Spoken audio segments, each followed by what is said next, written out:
Ever feel like these days, every other headline you see is like, oh no, is this going to be a CBRN thing? What's happening? Yeah. It's CBRN Central out there. Right. And, well, that's kind of what got us looking into this June 2023 CBRN World magazine. Uh-huh. Because, man, it sure does make you think about how nations are, really stepping up and preparing for these threats, especially with everything going on. Yeah. It is a critical time. And what I think is really fascinating about this particular issue of the magazine is how it connects kind of like recent events, like what we're seeing in Ukraine, Right. and then, kind of the long-term implications for how we think about CBRN defense. Okay, so let's talk about Ukraine. I mean, the magazine does not hold back. No. It really digs into this whole issue of unexploded munitions and, like, we all see the headlines, but it's the lasting impact. That's the thing that really gets me. Absolutely.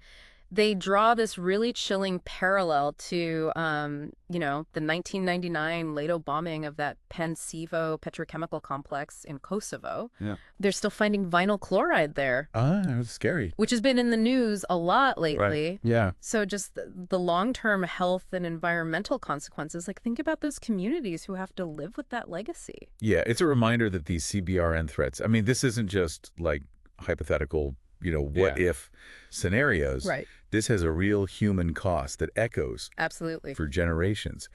And on that sort of like worrying trend, CBRN World also points to Ukraine itself, potentially becoming a source for CBRN materials. It's a deeply concerning thought, right? Yeah. And, they highlight the risk of things like radiological materials, hazardous chemicals, conventional explosives, Right. all falling into the wrong hands, especially with, the conflict going on, existing issues with corruption. It's not hard to imagine those materials being, repurposed for malicious reasons. It's a scary thought. It makes you realize how interconnected global security is these days. Absolutely. What happens in one part of the world can have ripple effects everywhere, Right. which I guess leads us to how NATO's shifting its CBRN strategy. It seems like they're moving away from these smaller scale threats like terrorism, and they're really putting the focus back on like large scale chemical and biological warfare. It's like we're entering a new era of CBRN defense. They actually call it Cold War 2.0, Oh, wow. which is a little ominous, but Right. we see this reflected in things like, NATO's recent exercise Platinum Mask, which happened in Germany. Okay. And they really highlighted how complex it is to have like a large-scale multinational CBRN response. Right. It's a big endeavor Yeah. to coordinate all that. And that's where all the cool gadgets come in, right? Right. Like all the high-tech stuff. CBRNe World has a whole section on technological advancements, and one of the things I thought was most interesting was AI. Yeah, We're not talking like science fiction here. It's already happening. it's happening right now. Right. We're seeing AI being used to analyze sensor data, like in real time. Well, So think about that. Instead of waiting for like lab results, you can get almost instantaneous threat assessments. wow. And it can even predict how hazardous materials might spread, which buys crucial time for evacuations and response. Okay, so it's like a weather forecast, but for CBRN threats. Exactly. That's kind of cool. It is pretty cool. But it's not just AI, though. Right. They also talk about using drones in these scenarios, which, I mean, that just sounds like something out of a movie. Yeah, it does have a kind of a spy thriller element to it, but they are being deployed like for surveillance and monitoring in real world situations, so you can get that bird's eye view of what's happening. That's really wild. All this tech is super impressive. But one thing that I was really interested in was the case study on the Polish fire service. Yeah, they were impressive. It seems like they're really setting a new standard for CBRN preparedness. They're investing a lot in having the best, most cutting-edge equipment. Like, they're even incorporating analytical labs into their vehicles. They'll have things like gas chromatographs, which, that separates chemical mixtures, Okay. mass spectrometers, which identify what those components are on scene. So they're like a mobile command center. Exactly. They can analyze threats right there on the spot. Right there. It's a game changer because it really does speed up response time.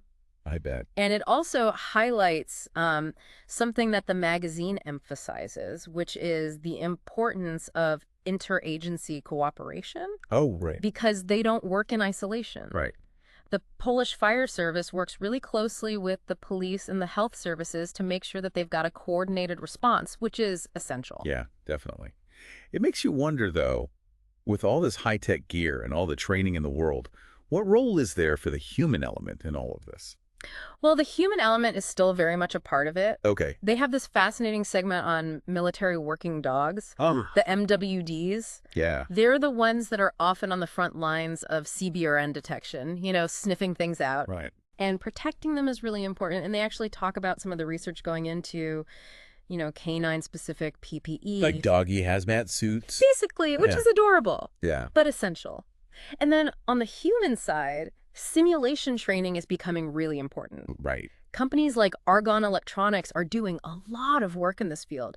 They create these super realistic simulations of what a CBRN event might look like. Oh, wow. So, it's not just soldiers, it's first responders, firefighters, anyone who might be on the front lines. Right. The idea is to give them that immersive experience so they can practice using the equipment and making decisions under pressure, but in a safe environment. It's one thing to, read about it in a manual, right? Right. But to actually experience it, even if it's a simulation, I bet that makes a huge difference. Oh, absolutely. And what's really cool is that it goes beyond just the technical stuff. Like, they factor in things like, what if communication breaks down? Well, yeah. What about the logistical challenges? Yeah. Even the psychological pressure that you would feel if you were in a real CBRN event. Because that's a whole other thing to have to deal with on top of everything else. Absolutely. Ah. And that's where the real value of it is. Yeah. It's not about replacing real-world experience, but it's about getting you ready. Absolutely. To handle the unexpected. Right. Like they say, the more you sweat in training, Exactly. the less you bleed in battle. Hopefully there's no bleeding. Yeah, hopefully no bleeding. In this scenario. Well, speaking of things that are important to keep in mind, one of the things that CBRN World emphasizes is how it's not a one-size-fits-all situation when it comes to equipment. That's a really good point. Yeah. Knowing your equipment is essential. Yeah. Because responders need to be familiar with a whole range of detectors. Okay. And each one has its strengths and limitations, right? Right. You wouldn't use a Geiger counter to try to analyze a chemical spill. Right. Just like you wouldn't use a gas chromatograph to try to detect radiation. Right. You need the right tool for the job. Exactly. It's like having a whole toolbox full of really specific gadgets. Exactly. You need to know which one to grab. Speaking of, I guess, the global efforts that are going on in CBRN defense, the magazine had a really fascinating segment on the OPCW, the Organization for the Prohibition of Chemical Weapons. Yeah, they're on the front lines of trying to eliminate chemical weapons, which is a huge undertaking. Especially with all the geopolitical stuff happening right now. Absolutely. CBRNe World mentions, for example, the accusations against Russia of using chemical weapons. And that just adds another layer of complexity. It does. And it really raises questions about trust and cooperation, which are so essential for something like the OPCW to be effective. And actually, one thing that was a little concerning in the magazine was how the OPCW's 5th review conference, it actually ended without consensus. Oh, wow. Which is not a great sign. No, it's not a great sign. It feels like we're at this really critical point where, yes, we're making incredible technological advancements, which is amazing, but the world is a mess. It's true. How do these things balance each other out? It is a balancing act. But there is reason for some optimism. The magazine highlights some promising areas of research. They talk about these handheld Raman analyzers. What is that? Okay, so imagine it's like this portable device, and you can use it to identify unknown substances, literally on the spot. So it could be anything. It could be illegal drugs. It could be explosives. It could be chemical weapons agents. Wow. But you're basically taking this lab quality analysis out into the field. That's amazing. So it's faster, more accessible. Wow. So for first responders, that could be a game changer. Absolutely. Because they need to make those decisions quickly. Exactly. And it's not just about detection either. Right. They're also looking at new decontamination methods, new protective gear, even medical countermeasures for CBRN exposure. So it's a very dynamic field. It's reassuring, in a way, that there are people out there whose job it is to stay ahead of these threats. Yes. But it also makes you realize how much we still don't know. Right. And we can't get complacent. No. Because technology is just one piece of the puzzle. Right. And one thing that really stood out to me in CBRN World was how they talked about abandoned chemical weapons. Right. That's a whole other layer of It's complexity. a legacy issue. Yeah. And it's something that continues to impact us today. And, you know, they focus specifically on the efforts to recover and destroy these weapons. And they use China as an example. Because these weapons don't just disappear. No, they don't just go away. Like, you can't just bury them and forget about them. And the scale of this problem is kind of mind-boggling. Right, bad. Like, one detail that jumped out at me was they talk about this place called the hairballing site in China, and it's estimated that there are 100,000 chemical weapons buried there. 100,000. 100,000. And they've made some progress. They've recovered over 38,000 so far, but it is a slow and dangerous process. Oh, I bet. It's not just like digging a hole, right? Yeah. These things are really dangerous. Exactly. You have to neutralize them safely, which is where some really impressive technology comes in. Right, because how do you even begin to deal with that? Well, they talk about these mobile destruction facilities. Okay. And it's essentially like a self-contained unit that they can transport to the site. So they don't have to move the weapon. Exactly. They bring the facility to the weapons, which makes it much safer. That's incredible. But as the magazine points out, it's still incredibly delicate work. Right. I mean, you're dealing with leaking munitions, the potential for explosions. It's a constant risk.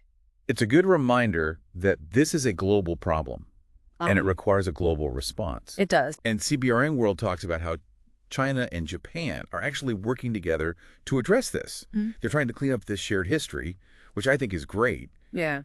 It's just a shame that it takes like these situations for everyone to kind of get on the same page. It's unfortunate, but you're right. It often takes something like this. Right. For people to work together. It's a good reminder that these issues, they don't just go away on their own. They don't. And it's a shared responsibility. Absolutely. Yeah. Which I guess kind of leads me to my final thought. With everything that we're seeing, with all these threats, and yes, there are solutions, but like, what does the future hold for CBRN defense? That is the billion-dollar question, isn't it? Right. And it's something that, thankfully, we're going to delve into a little bit more as we continue this conversation. It's wild to think about, right? All this cutting-edge tech we've been talking about. It is. But CBRNe World takes it a step further, talking about biometrics. Yeah. Like, our Fitbits and smartwatches could be more than just step counters. It's fascinating. CBRNe World highlights how wearable technology, things like, you know, the Aura Ring, that's being explored to detect CBRN exposure. Oh, wow. Because these devices already track things like our heart rate, sleep patterns. Right. So imagine if they could pick up on these subtle physiological changes that might happen really early on, like if you were exposed to a chemical agent or something. So instead of hazmat suits, we're all just going to be rocking Aura rings. Right. That's wild. But, I mean, that does make you think about the data privacy implications of something like that. Oh, for sure. It's like the double-edged sword of all these advancements, right? Like the potential for early detection, personalized warnings, that's huge. Yeah. But we also need to think critically about data security, access, responsible use. And CBRNe World does touch on some of those concerns, thankfully. Yeah, we can't just, like, gloss over that. No, absolutely not. It's a whole other conversation we have. Speaking of preparing for the unexpected, let's circle back to the simulation training that we touched on earlier. Okay. Because CBRN World goes into some pretty incredible detail about how companies like Argon Electronics are creating these, like, hyper-realistic virtual worlds. It's amazing, right? To train for this stuff. And it's not just about training, you know, soldiers in a war zone. They talk about how this can be used to train first responders, firefighters, anyone who might be on the front lines of a CBRN event. The idea is to give them a safe space to practice using their equipment, making those split-second decisions, but in a very controlled environment. Because, I mean, it's one thing to read about, like, how a radiation detector works. Right. But to actually, like, be in a simulated meltdown scenario and see your readings going crazy, like, that's got to be completely different. Oh, absolutely. And what's really interesting is that they factor in things beyond just the technical aspects. So, you know, what happens when communication breaks down? Right, which happens all the time. All the time. Or there are these unforeseen logistical challenges. And just that, even the psychological pressure of knowing that you're in a CBRN event. Yeah, because that does something to you, right? It does. They have to process all that. It's not just about knowing which button to push. It's about thinking critically, adapting, responding effectively in a crisis. Totally. And that's where the real magic of this kind of simulation comes in. Yeah. It's not a replacement for real-world experience. It's about preparing you Right, exactly. for the unexpected. And I think that's something that CBRNe World emphasized. You got to know your equipment. Like, really know your equipment, because it's not a one-size-fits-all situation. Absolutely.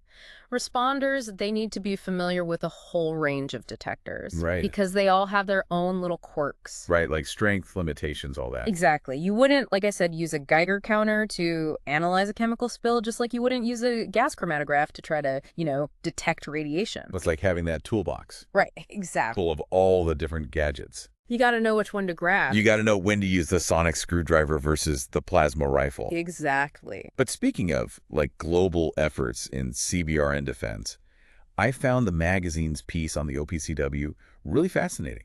Oh, yeah. The Organization for the Prohibition of Chemical Weapons. Yeah, they're the ones who are really, like, on the front lines Here. trying to eliminate these chemical weapons. Which is a big job. Which is a huge job, especially with everything going on in the world right now, geopolitically speaking. Like, for example, CBRN World mentions the accusations against Russia of using chemical weapons. Right.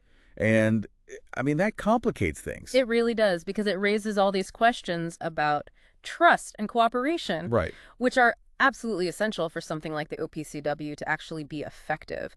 And, one thing that I thought was a little bit concerning that the magazine talked about was how the OPCW's fifth review conference, it actually ended without consensus, which is not a great sign. No, that's not good at all. It's like we're at this point where we're making all these incredible technological leaps and bounds, which is great. We're coming up with all these cool gadgets and new ways of doing things, but Yeah. the world is kind of falling apart at the same time. It is a bit of a dichotomy, isn't it? Yeah, it's a weird time. It is. But there is reason for, I think, some cautious optimism. Because CBRN World highlights some really promising avenues of research that are happening right now. Like, they talk about these handheld Raman analyzers. What are those? Okay, so basically, imagine a portable device that can identify an unknown substance on the spot. Oh, wow. So this could be anything. Illegal drugs, explosives, chemical weapons agents, but you're basically taking, like, lab quality analysis out into the field, making it faster and more accessible. So it's like having a pocket protector. Kind of. That's amazing. Right. And I mean, for first responders, that could be incredibly valuable. It'd be a game changer. To be able to make those decisions that quickly. Absolutely. And it's not just about detection either. Right. CBRN World talks about research into new decontamination methods, new types of protective gear, Okay. even like medical countermeasures for CBRN exposure. So it's a very dynamic field. It's changing all the time. That's a lot to keep track of. It is. But it's good to know that people are out there, like, working on this stuff. Absolutely. But one of the things that really struck me was how CBRN World also talks about how technology is not the only answer. Right. We can't just tech our way out of everything. No, definitely not. And they use a really good example of this, which is abandoned chemical weapons. Right, because that's a whole other can of worms. It is a whole other can of worms. And they focus specifically on kind of the efforts to recover and destroy these weapons, using China as an example. It's kind of sobering when you think about it. Yeah. We're talking about all this incredible technology, but some of the biggest CBRN threats we face are these echoes of the past. And CBRNe World does not let us forget that. Yeah. Like, they really get into these abandoned chemical weapons. It's a legacy, isn't it? It is. And it's something that we're still dealing with today. The magazine focuses on China, Right. specifically, where, after World War II, Japan left behind thousands of these chemical weapons. It's a stark reminder that these things don't just disappear. No. They don't just vanish into thin air. And it's not like we can just, like, pave over them and pretend they're not there. Exactly. They pose a threat. They do. They're a real and present danger, even decades later. To people, to the environment. To everything. And what really gets me is how CBRNe World talks about how this collides with, like, economic development, environmental concerns. Oh, absolutely. Because these countries, they want to grow, they want to build, but they're literally uncovering these remnants of war. It's a tough situation. And they use the example of the hairballing site in China, Right. which we touched on earlier.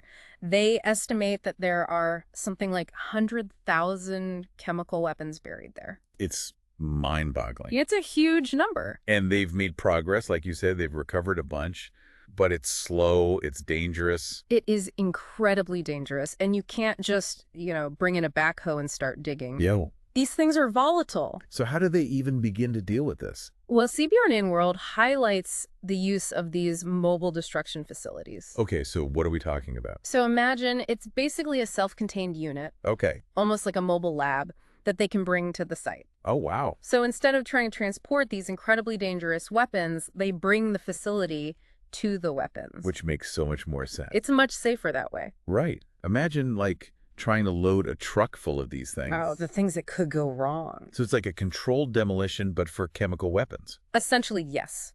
But as the magazine points out, it is incredibly delicate work. Oh, I bet. Because even with all of this, there's always the risk of leaks, accidental explosions. Right, because these things are what, like, how old are these weapons? Some of them are decades old.